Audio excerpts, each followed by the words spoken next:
if you keep the perspective that, dude, what you're going through right now will not last forever. This isn't going to be the rest of your life. It's not going to even be the rest of the week. It's not even going to be the rest of the month. Like, what you're feeling and experiencing right now will not last forever. There will be hold on, I gotta stop this hype ass music because I'll pop off about it. There's gonna be something that you're looking forward to in the future.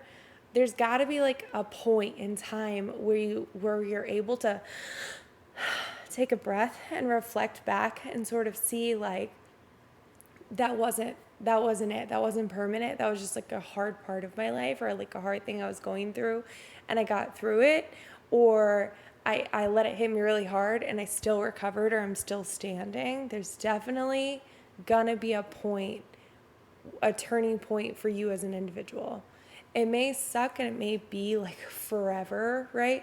I literally, so my whole thing is like, most people who have PTSD is there's a few different types, but like most people recover or have a sense of normalcy from PTSD after like a few weeks, a few months, a few years.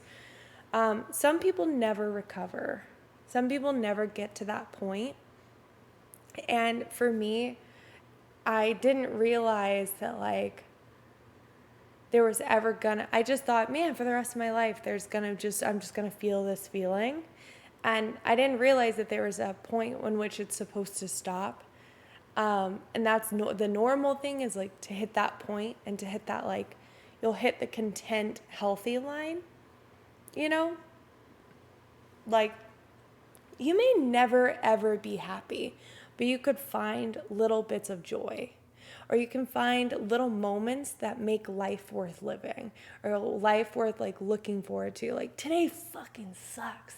You didn't bang it out of the park. You didn't do your fucking best, but tomorrow you're going to try and be the best version of you that you can be. And like, you can look at people and be like, oh, I want to be like Dwayne The Rock Johnson. I want to be like Terry Crews. I want to be like, like Selma Hayek, or name anybody that you like really idolize, and you idolize their like character and like lifestyle choices, or maybe you want to look like them or dress like them or have their job or like whatever it is that you're idolizing. Just know that you'll never be them. Like, it doesn't matter how hard I fucking work out, I'll never be Terry Crews. I may look like Terry Crews, I may be able to change everything about me to look as close as I can, but like, I'm still mentally, emotionally, spiritually not that person. I'm actively like out here trying to be the best version of me. I'll never be the best version of Terry Crews. You know what I mean? So it's kind of like, you will get to a point, and it may seem really far away, and that may be like heavy and like super dreading and like awful feeling, like, man, I really don't want to have to deal with this every day, but I promise you it's worth it. And I promise you there's so much untapped potential and stuff and little moments and happiness and like joyful shit that has yet to happen. Because, man, the shit that you're going through now is going to make that shit so much sweeter later. It's going to make it so much sweeter. And I know that's kind of cliche, because like, what doesn't kill you make you stronger. I fucking hate that phrase, because like, you can become like a quadriplegic and be like, well, I'm not stronger like physically, and it's just like perspective of fucking like, mentally that person has been through some shit or seen some shit, or may just be like they've experienced life in a different way that you may never, like, there's this concept called kintsugi. That's this idea that you have this clay pot and you make this perfect cup or this perfect bowl or plate or whatever, and it's perfect, sure, and it looks great. It looks like all the thousands of other ones that you've made that are like just like it.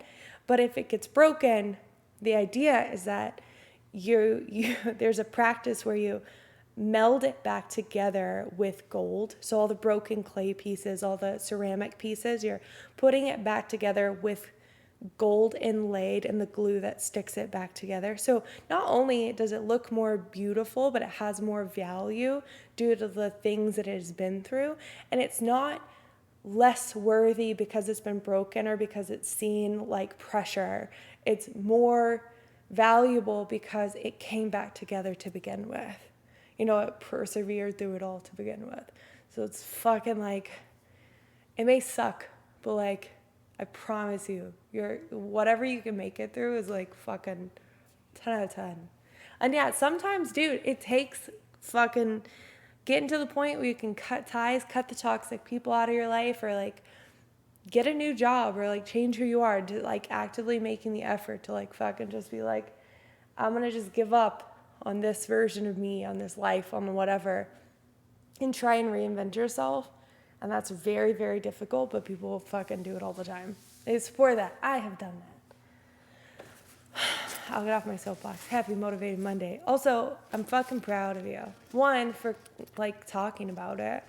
And talking about it is normalizing it. Having the conversation is where it starts. Not having the conversation, sweeping it under the rug. Not it. That ain't it, brah. But yeah, I fucking love you. That's all. That's all I'm gonna say about that. Sorry for popping off. But got a box. There's a bag. There's a bag in that bag.